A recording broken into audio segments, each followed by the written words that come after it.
Muy buenas noches, doctores, ¿cómo están? Colegas y futuros colegas.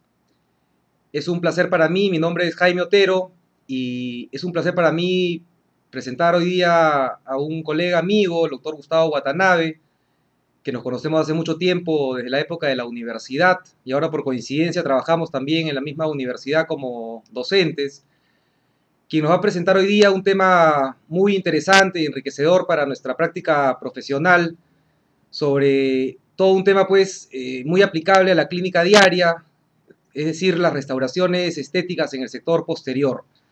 Hoy día además estamos muy contentos porque estamos cumpliendo nuestra charla número 50. Desde septiembre del año 2012 es que este programa online de educación continua está trabajando gracias al auspicio de Odontomarketing y de Colgate. Entonces, siempre es grato encontrarme con ustedes. Hace semanas que no he tenido la oportunidad de presentar este espacio porque hemos venido transmitiendo desde el extranjero, en diferentes países de Latinoamérica, de Sudamérica. Y bueno, hoy día sí, desde nuestra oficina podemos nuevamente retomar esta conversación. Sin más preámbulos, entonces, paso a presentar al doctor Gustavo Watanabe, que es docente de posgrado de odontología estética y restauradora en la Universidad Científica del Sur. Además es miembro activo de la Asociación Peruana de Odontología Restauradora y Biomateriales y tiene un posgrado en odontología estética y restauradora en la Universidad Científica del Sur. El tema, ya lo comentábamos, es el de las restauraciones estéticas en el sector posterior, y automáticamente en breves segundos pues el doctor Gustavo nos va a poder ilustrar sobre estos temas. Tienen ahí debajo de la lámina y del video un chat donde pueden escribir sus preguntas, y al finalizar la sesión, en los últimos minutos, trataremos de ir absolviéndolas conforme se pueda pues, programar con el tiempo. Muchísimas gracias, participen del programa. Cada 15 días tenemos charlas y también tenemos un espacio en el Facebook para que puedan estar en comunicación siempre. Muchas gracias y hasta la próxima oportunidad.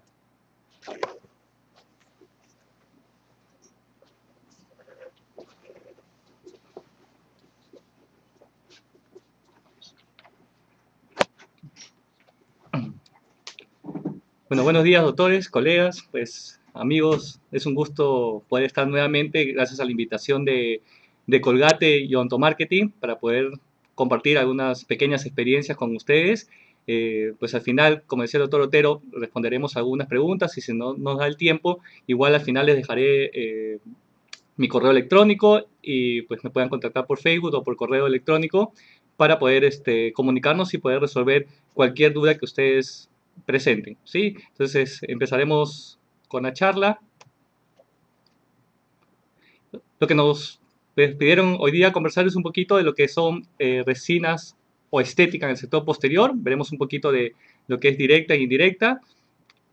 Y es importante, siempre que trabajemos con todas esas restauraciones estéticas, es hablar siempre de adhesión. Siempre pues, me gusta incidir mucho porque uno de los grandes problemas que tenemos es en restauraciones estéticas es esto, ¿no? Las fallas adhesivas, ¿no? O que se nos desprendan restauraciones que van a tener pues mayor énfasis en la parte de lo que es el proceso de adhesión.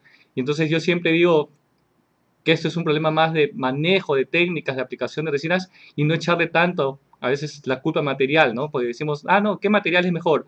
Tal marca, otra marca, y entonces le echamos la culpa a los productos y más bien a veces son malas aplicaciones o mala técnica de aplicación de lo que son las técnicas adhesivas, ¿sí? Entonces es importante que hablemos un poquito de esto antes de pasar y ver la parte de estratificación o manejo de resinas en el sector posterior, ¿sí? Entonces, ¿qué es la adhesión? La adhesión es la fuerza con la que dos sustancias se unen cuando están en íntimo contacto, ¿no? Es igual cuando hacemos el ejemplo de poner dos platinas de vidrio, ¿sí?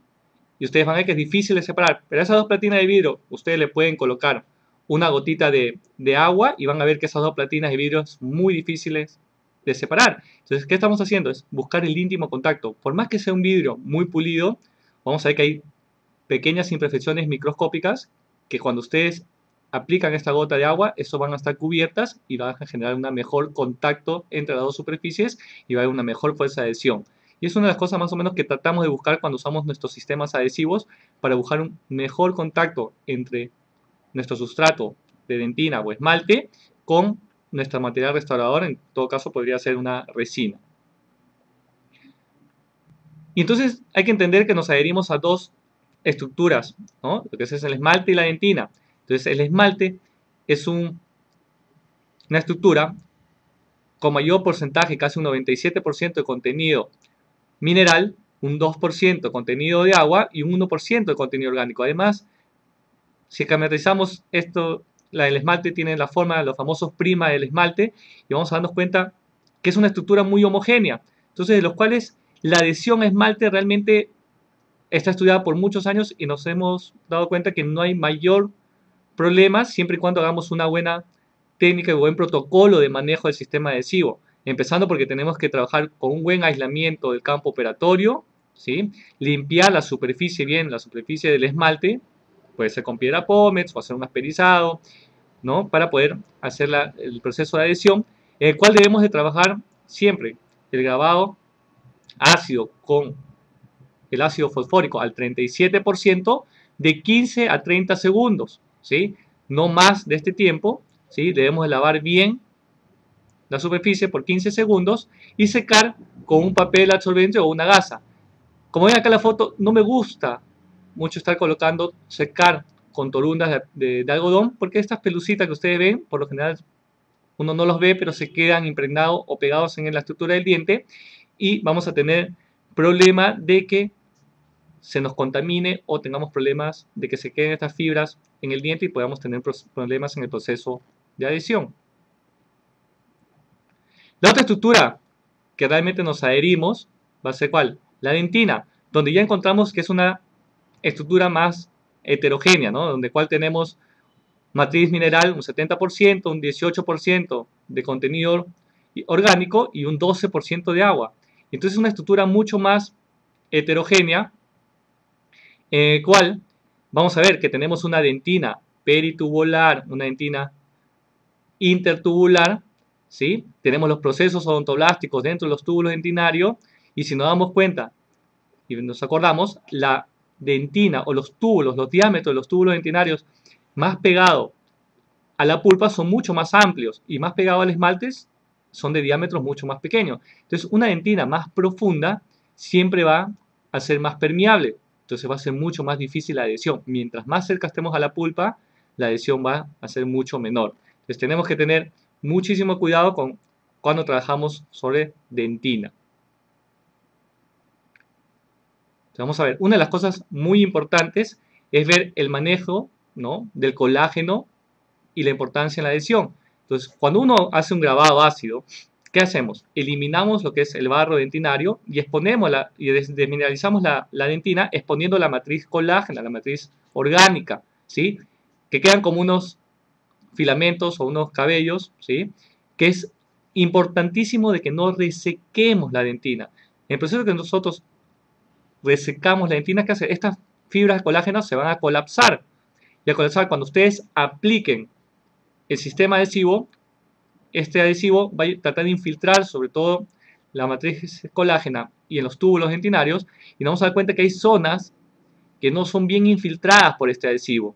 Va a haber espacios. Estos espacios van a hacer que al final pueda generarse una zona de fractura, microfractura, o que comience en un futuro a haber una caries recidivante y por ende todos estos espacios van a generar algún problema de sensibilidad y fallas en el proceso de adhesión. Entonces es importantísimo esto de aquí.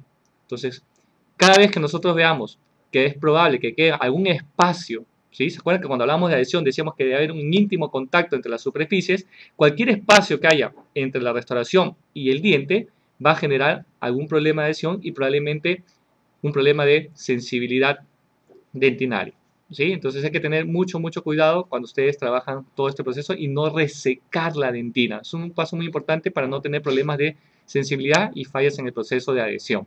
¿Sí? Entonces, todos estos, algunos factores que nos pueden producir sensibilidad, es, como hablamos, la desecación de la dentina. Esto se da por la teoría de Brownstone de hidrodinámica de los túbulos dentinarios. Entonces, la teoría más creída de sensibilidad es el movimiento de fluidos dentro de los túbulos dentinarios, ¿sí?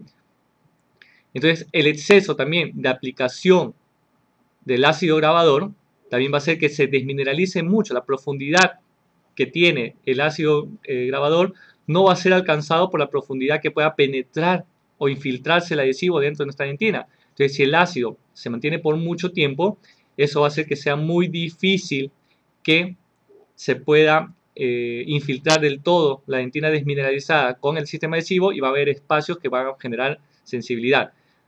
Muy importante también es controlar la contaminación por humedad. Por eso siempre decimos, trabajo con sistemas adhesivos es casi, yo digo, en un 90% de los casos deberíamos de trabajar con aislamiento absoluto para evitar que se nos contamine con saliva o con sangre nuestras cavidades y vamos a tener problemas en el proceso de eh, adhesivo, ¿sí? Generar un buen sellado, ¿sí? Porque si tenemos un sellado deficiente, vamos a ver, sobre todo en caras proximales, cuando hacemos clase 2, si esa margen, margen de la restauración no está bien sellada y no está bien realizada nuestro sistema o nuestra aplicación de resina, por ahí va a ser zonas de filtración y de formación de una caries recidivante y que nos va a tener problemas en el proceso de adhesión o muchas veces fallas muy rápidos en nuestras restauraciones estéticas, ¿sí? Y la presencia de bacterias es importantísimo también. Eliminar la lesión cariosa con los exámenes diagnósticos que podamos tener, ¿sí? Clínicos, o podemos usar químicos, como por ejemplo el detector de caries que nos puede ayudar hasta un cierto punto en identificar qué dentina debemos de retirar, ¿sí? Acuérdense que una dentina cariada, ¿sí? Tiene dos fases, la dentina cariada externa o la dentina cariada interna, ¿sí? O la dentina cariada infectada y la afectada.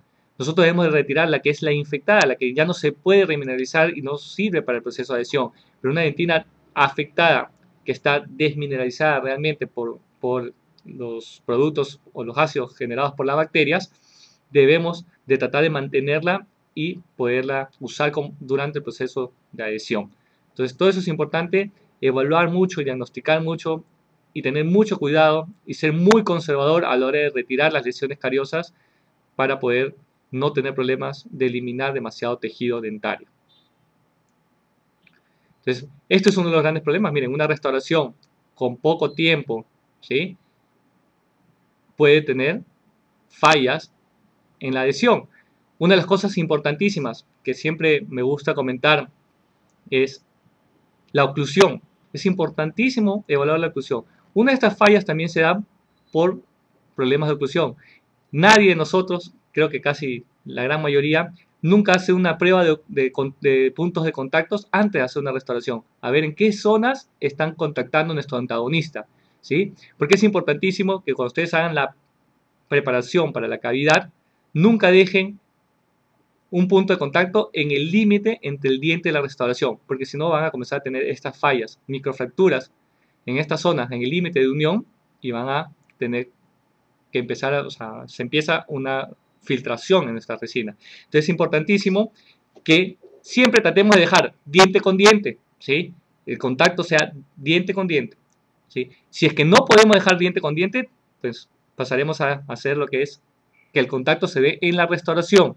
Lo que sí nunca debemos de conseguir es que, o dejar que el contacto se dé en el límite entre el diente y la restauración. Si no, las fallas van a ser mucho más prontas, ¿no? No va a durar mucho nuestro proceso de adhesión. Entonces, ¿cómo trabajamos la adhesión a dentina? ¿Sí? Tenemos dos técnicas, la técnica que dice adhesión total o adhesión selectiva. La adhesión selectiva, ¿qué se hace? En usar una base de ionómero de vidrio y sobre esto trabajar nuestro material restaurador, nuestra resina. Y la otra técnica que tenemos es aplicar directamente la resina sobre la cavidad o nuestra superficie del diente. Y entonces ahí tenemos dos técnicas o dos protocolos que podemos usar. Las técnicas de grabado total, en la cual usamos un ácido fosfórico, ¿sí? Nuestro sistema adhesivo y nuestro material restaurador. O podemos usar la técnica de autograbado, en el cual usamos un primer adhesivo o un adhesivo autocondicionante, ¿sí? Un primer ácido que nos permite hacer un acondicionamiento de la superficie dentaria y sobre eso vamos a aplicar nuestro sistema restaurador. Ya iremos explicando un poquito más de cada una de estas técnicas, pero es lo que podemos trabajar con nuestros pacientes, ¿sí? Entonces, el grabado total, ¿cómo es? Aplicamos un ácido fosfórico, el cual va a desmineralizar la dentina y exponer la matriz colágena, ¿sí? Y cuando nosotros apliquemos el sistema adhesivo, este se va a infiltrar en la matriz colágena y va a formar la famosa capa híbrida, ¿sí? Que es la malla de colágeno de la dentina que está infiltrada por el sistema adhesivo, y un poco de nuestro sistema adhesivo va a penetrar sobre los tubos dentinarios formando los famosos tags de resina. ¿Ok? Entonces es como debemos trabajar. Por eso debemos tener mucho cuidado de lo que hablábamos en el tiempo de grabado. No excedernos de más de 15 segundos en la dentina, porque si no, este ácido va a penetrar más de lo que nuestro sistema adhesivo va a poder infiltrar dentro de la dentina y va a generar zonas de espacio. Acuérdense, lo que hablamos, todo espacio es problema, ¿sí? Todo espacio es problema que nos puede generar algún tipo de fracaso o sensibilidad en nuestro tratamiento de restauradores, ¿sí? Entonces, ¿cuál es la guía de aplicación que tratamos de usar siempre cuando usamos técnica de lavado total? ¿Qué hacemos? Aislamiento absoluto, ¿sí? No sobresecar la superficie del diente a la hora de aplicar el ácido, que lo vamos a aplicar por 15 a 30 segundos en esmalte y de 5 a 10 segundos, máximo 15 segundos en dentina, ¿sí? Entonces, ¿cómo podemos hacer eso? ¿Qué es lo que yo recomiendo? Es tener un ácido que sea muy gel, o sea, que no se chorree. ¿Cómo lo ven esto ustedes? Ustedes agarran una platina de vidrio y dispensan un poquito de su ácido, de su jeringa, y ven, hacen como una rayita. Si esta rayita se mantiene igual, ese ácido es muy bueno. Si se expande o se chorrea sobre la platina de vidrio, es recomendable que ese ácido no se use porque no va a permitir, ¿qué cosa? La técnica que queremos hacer de aplicar ácido. ¿Cuál es la que yo uso? Les comienzo a delimitar todo lo que es esmalte con el ácido, y como es muy gel, no se chorrea. Y entonces termino lo que es el esmalte y eso me va a tomar más o menos 15 segundos. Y de un solo incremento yo relleno toda la cavidad con ácido, toda lo que es la dentina, y espero 10 segundos y lavo. Y entonces, ¿qué conseguí ahí? Que tengo de 5 a 10 segundos en dentina y aproximadamente de 20 a 30 segundos el grabado en esmalte. Luego de eso, ahí recién lavo por 20 segundos más la superficie, tratando de eliminar todos los restos de desmineralización que se han generado en este proceso, ¿sí? Y algo muy importante es cómo mantener húmeda, ¿sí?, la superficie del diente. Entonces es saber qué es húmedo. Esto es húmedo, esta zona de acá está húmeda, esto de aquí está húmedo. Entonces eso es muy importante. Entonces lo mejor que pueden hacer ustedes es aplicar o colocar una torunda de papel absorbente o una gasa sintética dentro de la cavidad para que absorba el exceso de agua o de humedad y podamos mantener una dentina húmeda con buenos resultados a la hora de hacer nuestro proceso de adhesión. ¿Okay? Y entonces esto es importante. ¿Por qué? Porque luego de esto vamos a aplicar nuestro sistema adhesivo, lo vamos a tener que frotar bien por 20 a 30 segundos, ¿sí? Frotamos bien para que se impregne y se infiltre bien sobre el sistema adhesivo, ¿sí? Y luego de esto tenemos que esperar 20 segundos a que se elimine el solvente del adhesivo, ¿sí? Es importante porque si no eliminamos los solventes adhesivos, estos solventes adhesivos se degradan con el tiempo y lo que va a generar es que generen espacios en un futuro y no van a tener problemas de sensibilidad o de espacios como hemos estado conversando. ¿Okay? Entonces, esto es importante. ¿Cómo eliminamos el solvente de los adhesivos? Es colocar, nunca directamente de la jeringa, del ácido, de la jeringa triple al diente. ¿Por qué? Porque muchas veces nuestra jeringa, dependiendo de la ciudad que vivamos, la humedad de nuestra oficina o el tipo de compresora que usemos en nuestra unidad, muchas veces bota o burbujas de agua o gotitas de aceite de nuestra compresora, dependiendo del tipo de compresora que usemos. Entonces, esto puede contaminar nuestra superficie de diente y fracasar nuestro proceso de adhesión. Entonces, es importante que pongan un espejo en un ángulo de 45 grados a la cavidad y el aire de nuestra jeringa la echemos sobre el espejo. No muy fuerte, pero de tal manera que se forme una turbulencia que nos permita la eliminación del sistema adhesivo, del solvente del adhesivo, ¿sí? Entonces es colocar en 45 grados el espejo y echar el aire muy suavecito para ir eliminando el solvente adhesivo. Porque además, si ustedes pongan el aire directamente sobre la cavidad, lo que van a hacer es escurrir demasiado el sistema adhesivo o sacarlo de la cavidad el adhesivo y no vamos a tener una buena infiltración. Entonces es importante estas recomendaciones. La otra técnica que tenemos era lo que yo les comentaba, las técnicas de autograbado, el cual se usa un primer autocondicionante o un adhesivo autocondicionante o autograbado, ¿sí? El cual, ¿qué va a hacer? Va a infiltrarse y tratar de penetrar sobre el barro dentinario. Cuando llegue a la dentina, va a ir desmineralizando, ¿sí? La dentina y va a penetrar ligeramente sobre los túbulos dentinarios, ¿sí? ¿Cuál es la ventaja de estos sistemas adhesivos autograbados? Es que la cantidad que va penetrando el adhesivo y va desmineralizando estos adhesivos con un pH ácido es lo que va penetrando el adhesivo. ¿Qué va a generar? Que en ningún momento voy a tener espacios entre el adhesivo y mi estructura dental. Y entonces generaría menos problemas de sensibilidad. ¿Cuál es el otro inconveniente? Que la capa híbrida que se va a formar es menor, ¿sí?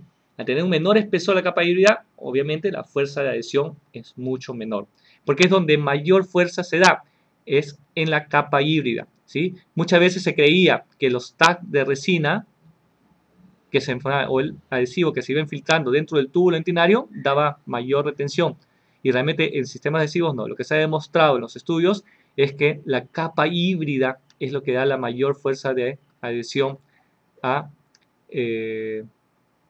la resina, ¿sí? Entonces esto es importante. ¿Sí? Ahí veo una pregunta, voy tratando de ver algunas preguntas. Me preguntan si es que en ortodoncia se puede aplicar la técnica del ácido fólico. Bueno, acuérdense que para pegar brackets trabajamos sobre esmalte, entonces debemos de trabajar con mucho cuidado los tiempos de grabado en esmalte. O sea, ustedes graben el esmalte de 15 a 30 segundos y van a poder colocar su bracket y va a funcionar bastante bien, ¿ok?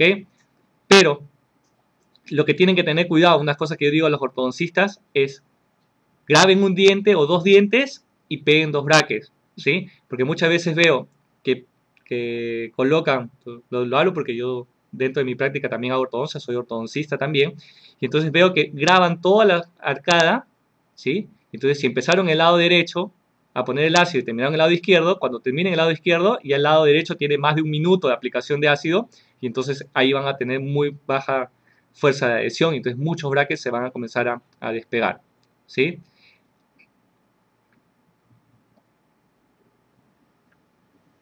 Y entonces, ¿cuáles son los sistemas adhesivos en odontología? ¿Sí? Me preguntan qué adhesivo, qué primer podemos usar. Realmente, yo siempre digo, mientras sean casas comerciales o con empresas que tengan buen sustento, que uno pueda encontrar literatura de trabajos de investigación y reportes de casos o reportes de estudios de investigación, yo creo que son muy buenos materiales, sea la marca que sea. Yo no quiero decir marcas en especial, pero me interesa más que aprendan las técnicas y los tipos de adhesivos que puedan tener y que ustedes puedan aplicar.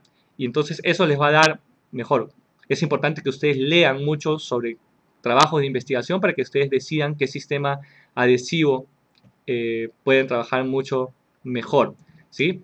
Y entonces vemos cómo han generado la evolución de los sistemas adhesivos y ustedes van a ver muchas clasificaciones. Por ejemplo, van a ver clasificaciones que dicen técnicas de grabado o técnicas de autocondicionante, ¿sí? O sea, usamos ácido o no usamos ácido fosfórico, ¿sí? Podemos también ver según las generaciones, de cuarta generación, de quinta generación, sexta generación, séptima generación, por los componentes de 3 pasos, de 2 pasos, ¿no? Entonces todo eso van a ver, pero lo importante es que ustedes sepan cómo es que se trabaja, ¿sí? Entonces vamos a ir viendo la generación de los sistemas adhesivos, en el cual empezamos con la cuarta generación, en el cual usamos un ácido fosfórico, un primer, ¿sí? Hidrofílico y un adhesivo hidrofóbico, ¿sí? Yo soy la idea y los trabajos de investigación que dicen es que esto de aquí nos va dando las mejores fuerzas de adhesión, ¿sí? Las mejores fuerzas de adhesión se consiguen con esto. Por eso yo siempre digo, no necesariamente el último material que nos salga al mercado va a ser mejor. Porque los estudios de investigación que nos dicen que los adhesivos de cuarta generación siguen siendo los mejores sistemas adhesivos que hay en el mercado, ¿sí? Luego aparecieron los de quinta generación, ¿sí? En el cual el primer y el adhesivo lo juntaron en un solo frasco. Entonces usamos ácido fosfórico y el primer, y este adhesivo que estaba incluido el primer, ¿sí? Y en el cual la fuerza de adhesión disminuyó, pero bastante aceptable, y los trabajos que se daban cuenta funcionaban del todo bien, pero la fuerza de adhesión disminuyó. Luego pasaron los sistemas en los cuales ya eliminaron el ácido fosfórico dentro de estos pasos y sacaron los que eran de dos pasos, un primer autoadhesivo o autograbado y un adhesivo, ¿sí? El cual, cuando ustedes aplican el ácido, este primer ácido, tiene un pH ácido, mientras va penetrando y va infiltrándose en el sistema, la dentina, se va neutralizando. Ese pH va aumentando y va nivelándose, o se va neutralizando hasta dejar de penetrar, ¿sí? Y es así como se consigue la neutralización del pH ácido de estos sistemas adhesivos. Y luego los fabricantes sacaron los adhesivos de séptima generación, en el cual involucraron todo en un solo frasco, ¿no? Un primer ácido con el sistema adhesivo todo junto, ¿sí? Pero, como hablábamos al principio de la parte de adhesión, estos sistemas adhesivos que no necesitan un ácido generaron menos fuerza de adhesión, ¿sí?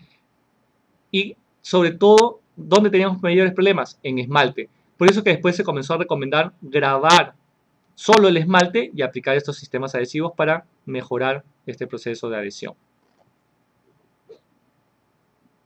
¿sí? Entonces, ¿cómo funcionaban los sistemas adhesivos? Los de cuarta generación. Teníamos nuestra dentina, aplicamos el ácido grabador, ¿sí?, sobre la dentina, desmineralizábamos, aplicábamos el primer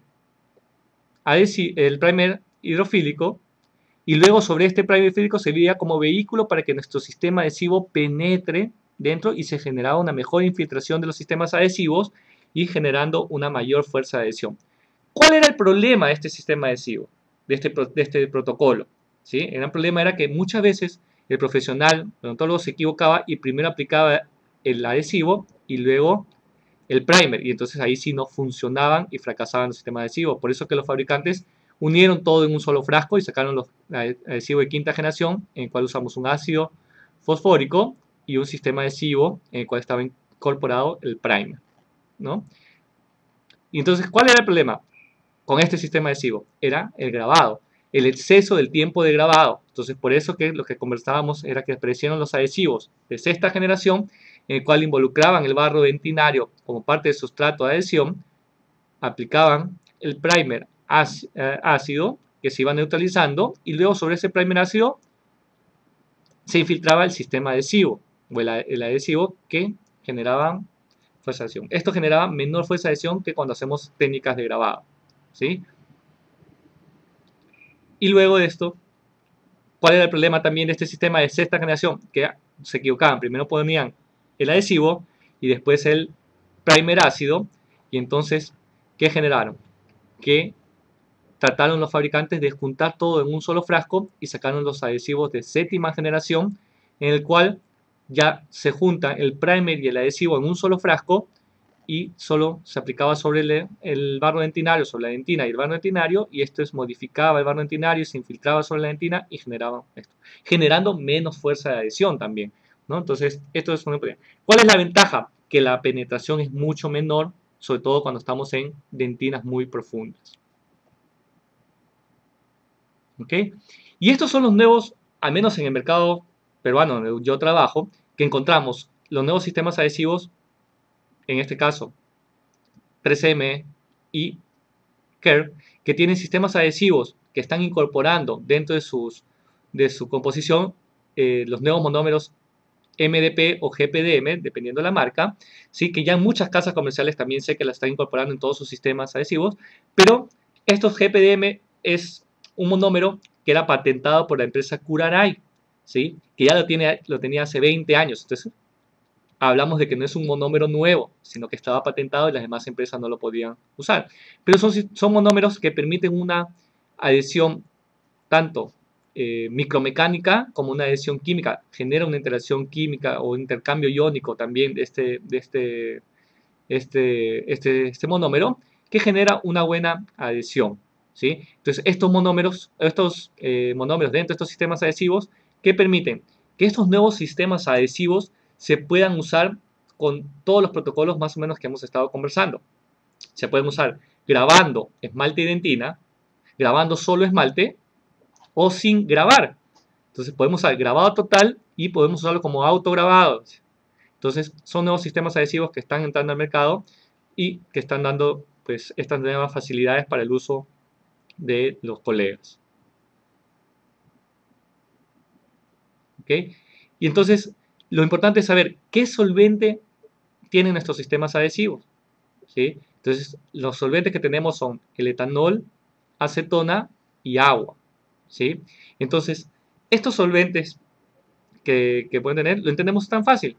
Sobre todo las doctoras me entenderán mejor, ¿no? Cuando quieren retirarse el esmalte de uña, ¿qué usan? Una acetona. ¿Por qué? Porque la acetona tiene mayor penetración. Cuando han intentado limpiárselo con alcohol, se sale, pero se demora mucho más. Y definitivamente lavándose las manos con agua es muy difícil que salga. Salen, pero se demora mucho tiempo en poder sacarse el esmalte de uña con agua, ¿no? Entonces, ¿qué entendemos esto? Que en estos sistemas adhesivos, un adhesivo con solvente acetona, ¿qué va a hacer? Va a tener mayor penetración. Un solvente alcohol penetra menos y con solvente agua mucho menos, ¿sí?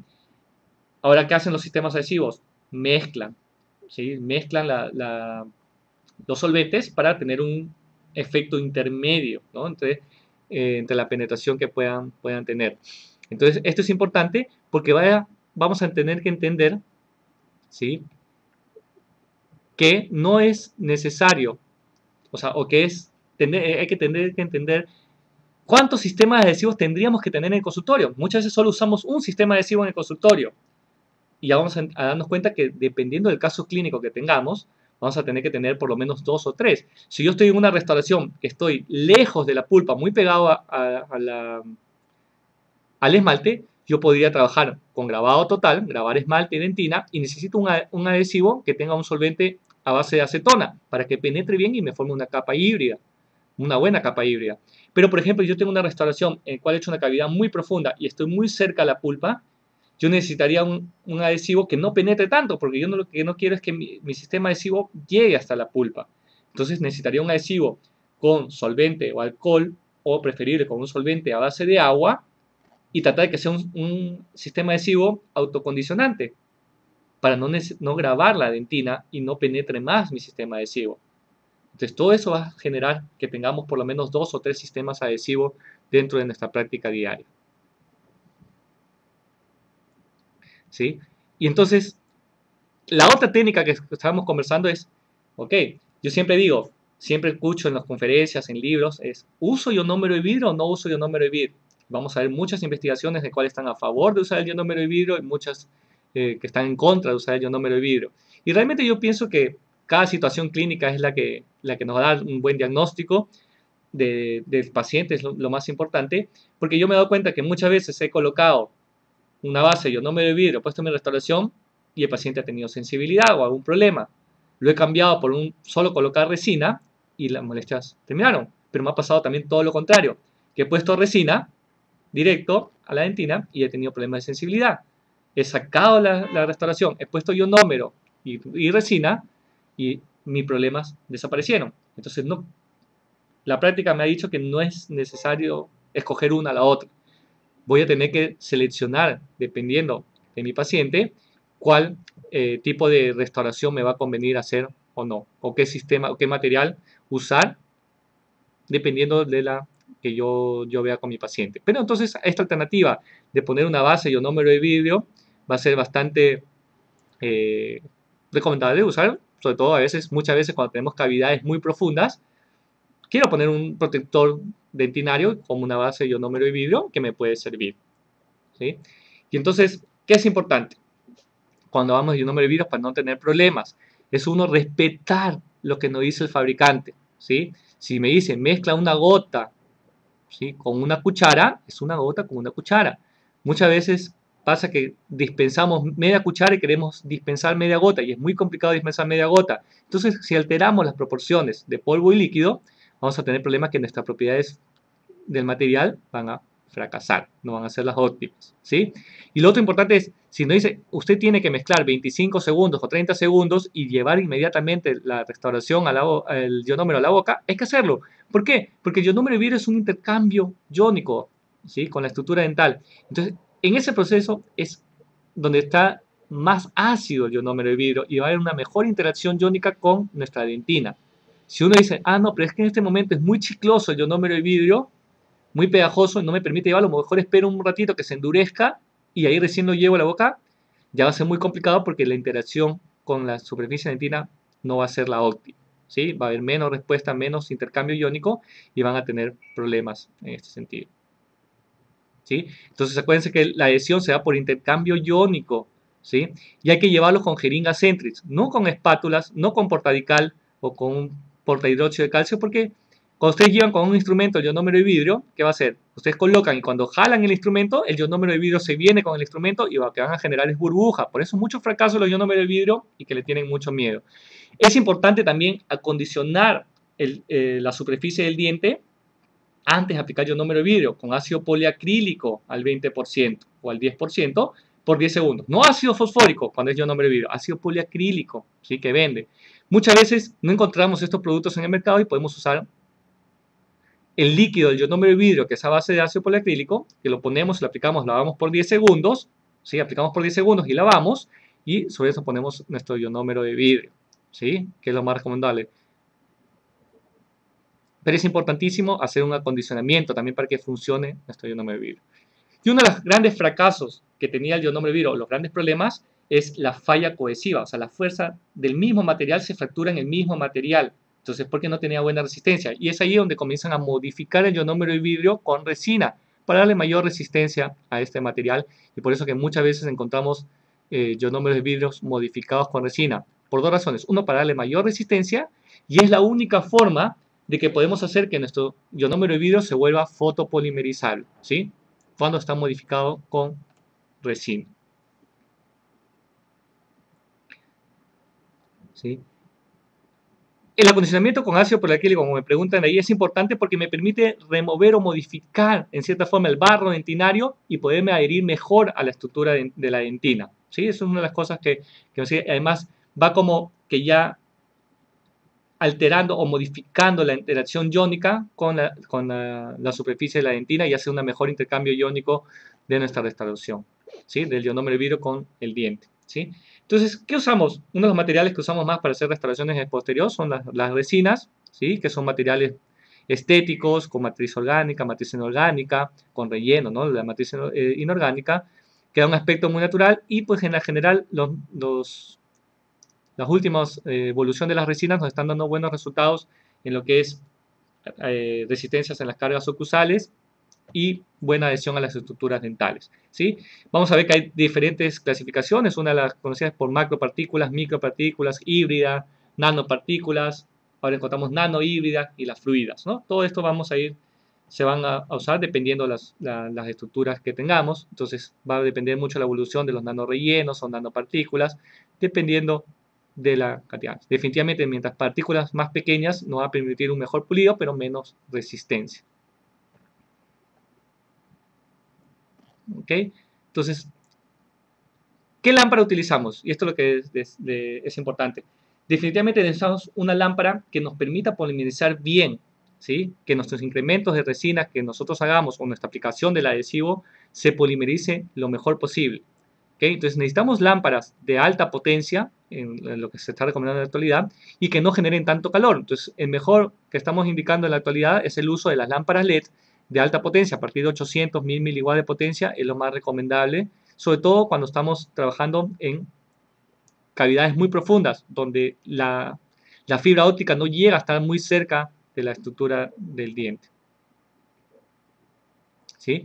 Entonces debemos de respetar siempre la cantidad de polimerización dependiendo de cada material, que nos digan 20, 40 segundos, pero con lámparas de 800 a 1000 miliwatts de potencia, que es lo más recomendable usar, no usar incrementos más de 2 milímetros, ¿sí? Y tratar de acercarnos la fibra óptica lo más cerca que podamos a la superficie del diente, o a la superficie o a la restauración que vamos a usar. Entonces, lo más recomendable es usar buenas técnicas, buenas lámparas de polimerización. Y verificar, en caso que ustedes usen lámparas halógenas, la potencia de la lámpara, porque las lámparas halógenas, uno de los grandes problemas es que va perdiendo potencia conforme pasa el tiempo. ¿Okay? Entonces vamos a ir viendo las restauraciones, cómo trabajamos en el sector posterior. Y una de las cosas importantes es hacer técnica de estratificación, que nos permite dos cosas. No unir dos paredes opuestas, o sea, hacer incrementos de resina sin unir dos paredes opuestas, que nos va a traer problemas en la contracción de la resina, ¿sí? Que puede hacer que se nos desprenda o se nos modifique algo o algún problema en la restauración. Y además esta técnica de estratificación, de poner incrementos no más de 2 milímetros, también va a generar que podamos hacer estratificación, podemos usar diferentes opacidades de resina, ¿no? Una dentina, un esmalte, un cuerpo, un translúcido, dependiendo de la marca, que nos va a poder dar un mejor aspecto más natural a la restauración que vamos a hacer. Entonces, esto va que vean mucho de la configuración de las cavidades, a cuántas superficies nos adherimos, siempre preferir adherirnos a una sola superficie, ¿no? El factor C es la cantidad de superficies adheridas sobre las no adheridas. Entonces es importante tratar de que sean menos superficies adheridas para tener menos problemas de contracción. Entonces vamos a ir viendo que la mejor adhesión es cuando nos adherimos a una superficie. ¿Cuándo? Cuando hacemos una carilla, por ejemplo, que solo nos adherimos a la cara superficial. Toda la contracción de la resina va a estar dada sobre esta superficie. Cuando tenemos dos superficies, vamos a adherir a que la contracción va a hacer que se vaya en dirección a las superficies de adhesión. Cuando tenemos tres superficies, ¿sí? Ya vamos a tener un poquito más de problema. Y entonces tenemos que tener cuidado. Pero cuando tenemos 4 superficies, ¿sí? O 5 superficies de adhesión, es donde mayor problemas tenemos. Por ejemplo, una clase 1 es donde mayor problemas tenemos y vamos a tener que cuidar mucho la técnica incremental sin unir dos paredes opuestas, porque a la hora de contraerse, alguna de estas paredes se podría desprender y fracasar el sistema de adhesión. ¿Ok? Entonces siempre máximo 2 o 3 superficies de adhesión es lo más recomendable y hacer incrementos en forma diagonal para que la contracción de polimerización se dé en este sentido, siempre hacia los vértices de nuestras preparaciones.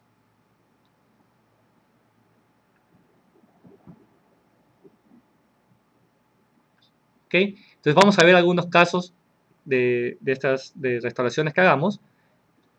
Y por ejemplo, miren, una clase 1, ¿qué hacemos? Elimino la restauración deficiente, pongo, grabo, lo que hemos dicho, yo grabo, delimito lo que es el esmalte y de un solo incremento lleno a lo que es la dentina. Y entonces de esta forma, en 10 segundos elimino todo y conseguí pues mayor tiempo de grabado en esmalte y menos tiempo de 15 a 10 segundos grabado en dentina. ¿Sí? De ahí lavamos bien la superficie y comenzamos a aplicar. Miren, la aplicación sin unir paredes opuestas, solo 2 o 3 superficies como máximo, sin unir paredes opuestas para no generar incremento. Y usamos un incremento de dentina. Y así vamos haciendo cada cúspide. Nos permite también hacer que esta técnica incremental me permite hacer buena anatomía también. Entonces voy generando cúspide por cúspide y voy haciendo que la anatomía del diente, pero sin unir las paredes opuestas. Y entonces voy controlando el estrés de contracción de las resinas. ¿Sí? Así es. Como vamos aplicando. Y luego de esto ya vamos aplicando la segunda capa, que es esmalte, y así damos un efecto de mayor estética, ¿no? Trabajando con diferentes opacidades de resina, voy generando cada cúspide y voy dando la morfología de cada cúspide. Y de esta forma terminamos de hacer nuestra restauración de una forma muy estética y anatómica. Y sobre todo funcional. Vamos a ver, miren, el uso de tintes, también podemos usar tintes. El tinte, ¿cuándo lo uso? Entre la dentina y el esmalte, entre la última capa de dentina. Y tenemos diferentes, ¿no? Colores, blanco, azul, rojo, amarillo, ocre. Y entonces vamos a ir, es para caracterizar, para dar ligera. Por ejemplo, vimos este paciente que tenía algunas lesiones o unas pigmentaciones y tratamos de copiar aplicando, miren, un ocre, ¿sí? Sobre las fosas y fisuras y un efecto blanco sobre las vertientes de las cúspides para dar un mayor realce a las cúspides. Luego sobre esto aplicamos nuestra capa de resina esmalte o translúcido, y miren cómo los efectos hacen que nuestra restauración se vea mucho más estética.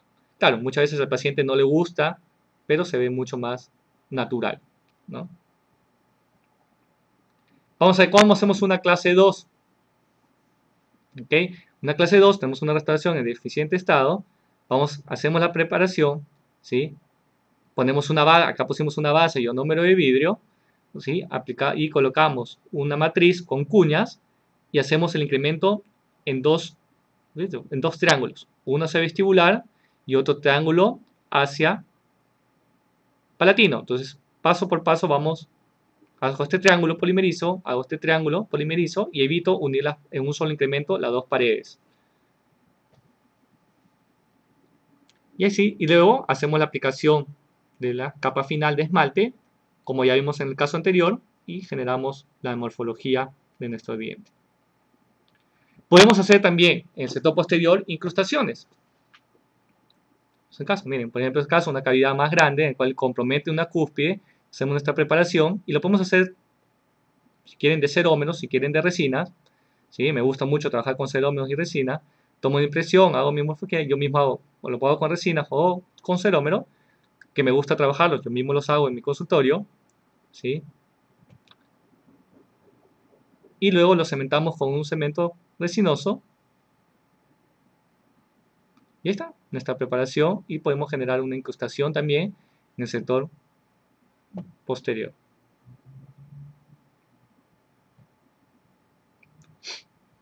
Miren un caso en el cual en una clase 1 que usamos una base ionómero de vidrio, un liner de ionómero de vidrio. Ahí está, hicimos la cavidad, aplicamos ionómero de vidrio, un liner, ¿sí? Grabamos solo esmalte, secamos con papel absorbente, aplicamos el sistema adhesivo, esperamos que se elimine el solvente del adhesivo y comenzamos a aplicar una capa de dentina, ¿sí? De forma incremental, cúspide por cúspide, ¿sí? Y luego aplicamos la capa de esmalte y tenemos nuestra restauración final. ¿Sí?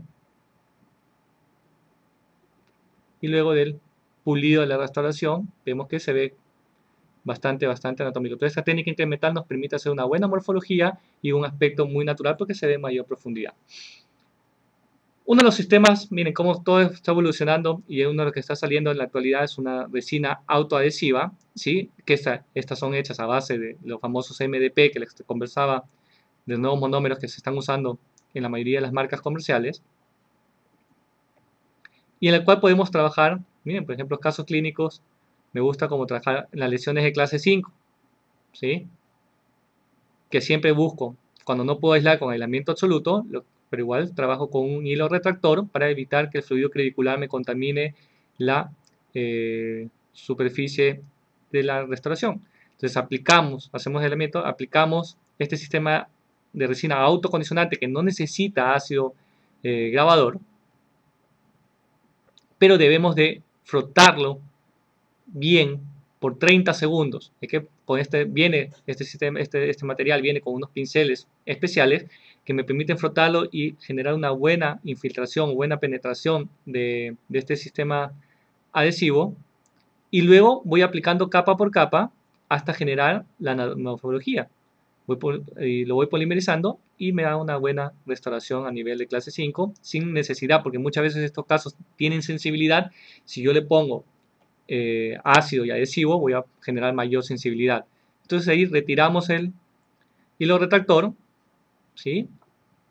Y podemos hacer el acabado, el pulido de la restauración y nos queda bastante bien. Este es otro de los sistemas de resinas que están saliendo en la actualidad, los sistemas Bull, ¿sí? De un solo incremento, que realmente yo soy la idea que hay que todavía esperar.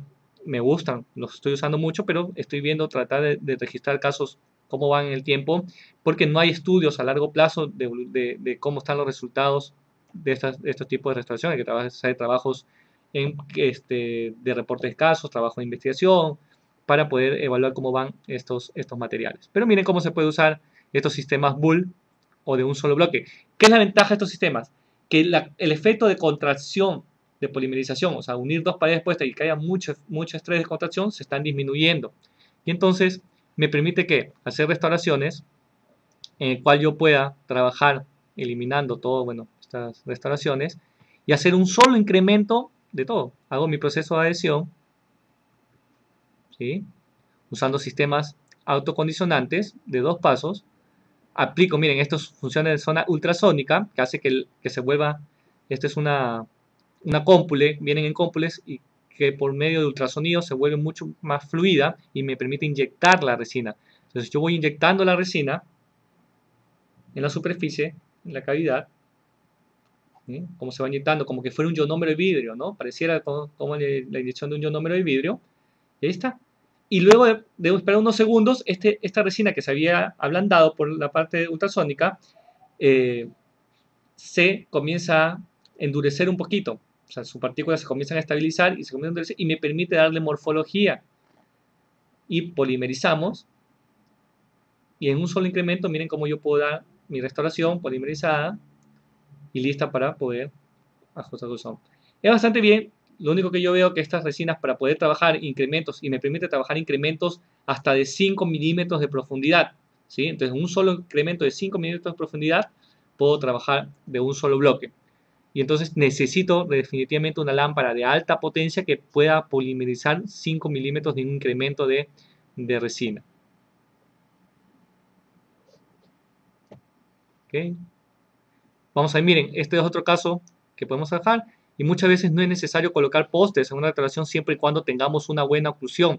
Esos son los famosos endoground que le llamaban, ¿sí? Es un caso clínico que hicimos con un amigo, un colega, el doctor Albert Correa, ¿sí? Espero algún día lo puedan escuchar, muy, muy buen amigo, que tiene muy buenas conferencias y que ustedes puedan trabajar. Miren, este caso que lo manejamos, no le pusimos poste y usamos parte de la cámara pulpar como zona retentiva para nuestra restauración, nuestra incrustación. Hacemos la preparación, un buen pulido. Ahí está. Miren cómo la cámara pulpar, ¿sí? Lo único que hacemos es sellar la gutapercha. Pero lo importante es que en estos tipos de restauraciones usted tiene que tener un límite de toda la preparación en esmalte, ¿sí? Si no tienen esmalte en alguna zona, ya está infra gingival o en cemento, ya no podrían hacer este trabajo, deberían de hacer un poste y una corona, ¿no? Tomamos la impresión, hacemos el provisional con una resina bisacrílica, ¿sí? Y acá está la cementación, aislamos el campo operatorio, grabamos solo esmalte, ¿sí? Me gusta mucho cuando uso sistemas de cementación dual, de sistemas duales, de cementos resinosos duales, autocondicionantes, igual grabo solo esmalte, inyecto el sistema de cementación, llevo mi incrustación y espero que polimerice en forma auto para retirar los excesos, unos 2 a 3 minutos, elimino todos los excesos y ahí recién polimerizo mi cemento. ¿Sí? Polimerizamos y ahí nos queda nuestra restauración. Para estos tipos de restauraciones, los famosos endocrown que se llaman, son porque están a retención a base de nuestra cavidad, de la cámara pulpar, es importante dos cosas. Uno, que toda la preparación esté supragingival a nivel de esmalte, ¿sí? Que tenga toda una delimitación en esmalte y que la oclusión sea lo más óptima posible para que esto funcione de la mejor manera y no esté sometido a una interferencia o un estrés de un trauma de oclusión, que ahí sí va a fracasar y puede fracturar la superficie del diente, ¿sí? Entonces ya vamos terminando la conferencia. Es muy amplio este tema, yo creo que he tratado de resumir lo más que he podido para cumplir los 45 minutos que me decían me invitaron a estar en esta conferencia, y no me queda que invitarlos que puedan visitar pues esta página web que comparto el know-how con dos colegas, el doctor Albert Correa y el doctor Juan Carlos Pontos, ¿sí? Que nos pueden encontrar en Facebook, que editamos muchas conferencias y cursos privados que nos pueden encontrar ahí.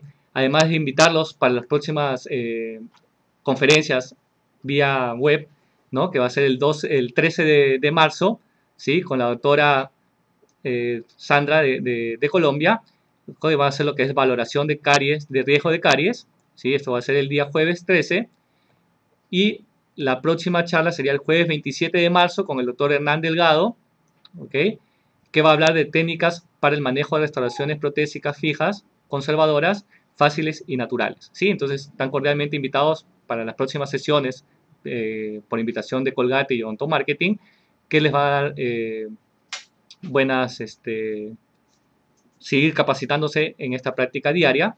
Y no me queda más que, doctores, agradecerles y pues dejarle mi correo. Vamos a resolver algunas preguntas, pero mientras vamos resolviendo mis preguntas, igual le dejo mi correo y también me pueden encontrar por Facebook. Acuérdense, mi correo es Gustavo Watanabe, o no se olviden de la O, @hotmail.com, y por el medio de esta vía podemos comunicarnos y participar con ustedes, y cualquier duda que tengan, pues siempre estar en contacto conmigo, que estaré a gusto de siempre responderles. Me demoro un poquito, pero igual trataré de responder lo más pronto posible, ¿sí?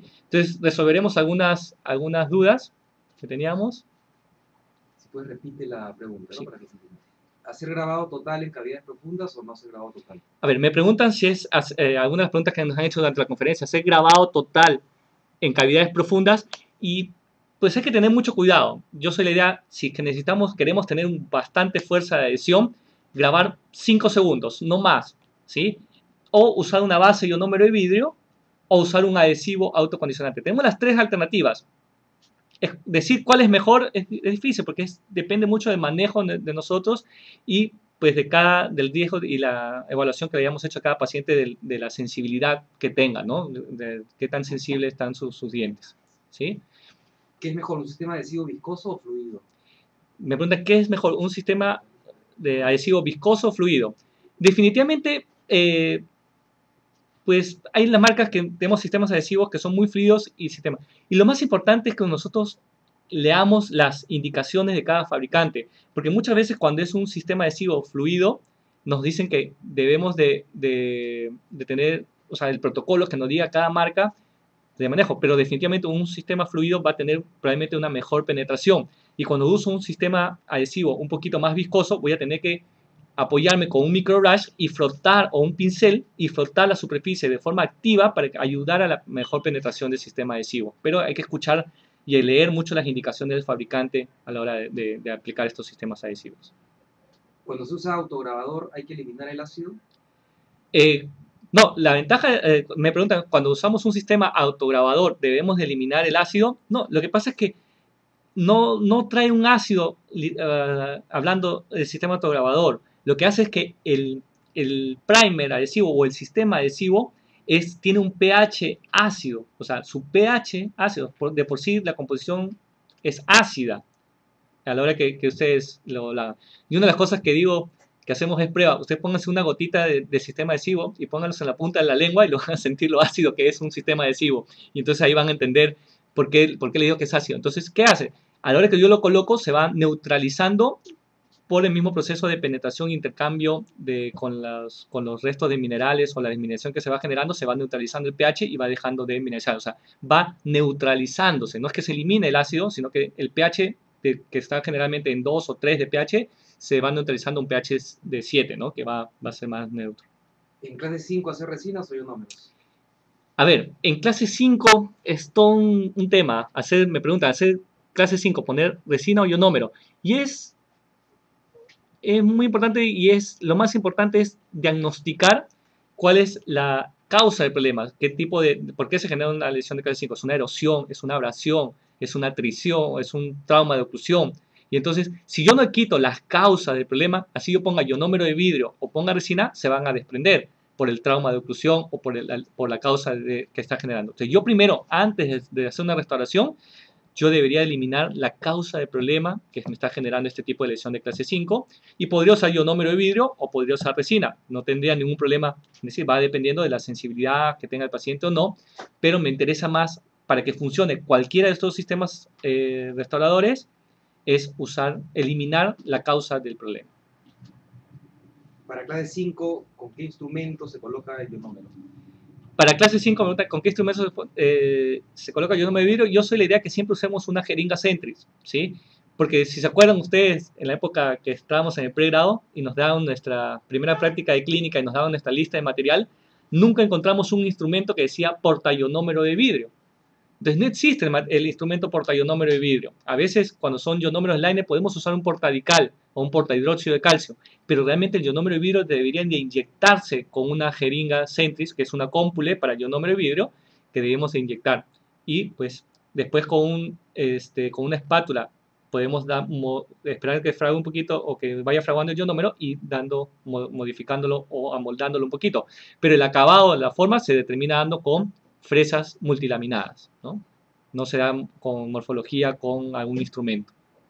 ¿Se debe colocar el ácido sobre el ionómero de base o no se coloca ya el ácido? Realmente no deberíamos de colocar el ácido sobre el ionómero porque acuérdense que el ionómero es un intercambio iónico entre un ácido poliacrílico y las partículas de vidrio que tiene el ionómero de vidrio. Entonces, realmente el ácido fosfórico es mucho más fuerte que el ácido poliacrílico. Si ustedes ponen ácido fosfórico sobre el ionómero de vidrio, se van a dar cuenta que comienza a pigmentarse un poquito el ionómero de vidrio, a agarrar un poquito el color del ácido, y es porque se está afectando la composición del ionómero de vidrio. Entonces, se debería tratar de evitar grabar el ionómero de vidrio. Cuando se hacen incrustaciones, ¿qué se coloca sobre el modelo para aislar la colocación luego de la resina? A ver, cuando hacen una incrustación y tienen un modelo de yeso, ustedes pueden aislar el, el modelo con un aislante para acrílico, lo más básico, o pueden usar un esmalte de uña transparente, obvio, ¿no? Un esmalte de uña transparente para endurecer el modelo y además aislarlo. O hay sistemas, por ejemplo, los sistemas de cerómeros, algunas marcas comerciales traen un aislante a base de es como un caucho que le ponen, que forma una capa que permite aislar el modelo. Entonces hay muchas formas de aislar un modelo para trabajar una incrustación, dependiendo del material que usen, pero podemos usar un aislante para acrílico o un esmalte de uña que les va a servir. La última pregunta, cuando queremos hacer más fluida la resina con ultrasonido, ¿en qué parte de la jeringa de la resina se aplica el ultrasonido? A ver, esta resina que les mostré de Bull es la marca es Sony Field de Kerr y trae un ultrasonido, es tipo un escáner, es muy parecido a cómo funciona un escáner, ¿sí? En el cual tiene la punta un adaptador para poder adaptar una cómpula de resina que ellos mismos la venden y el cual va de esta forma, con la forma el sistema ultrasónico va generando que se ablande y va inyectando en la resina. Pero existen algunos instrumentos como que tiene Kerr con Potri, que es a base de una punta ultrasónica que uno puede aplicarlo sobre la resina y va ablandando la resina. Pero realmente podríamos usar una espátula y ir dándole toques muy suavecitos a la resina y generamos el mismo efecto, ¿no? Pues esas son todas las preguntas. Yo creo que el tiempo lo tenemos exacto. Igual, como les digo, tienen mi correo. Si hay alguna duda adicional, por favor, con toda confianza del mundo, escríbanme y estamos en contacto y espero muy pronto poderlos ver en alguna otra conferencia. Muchas gracias.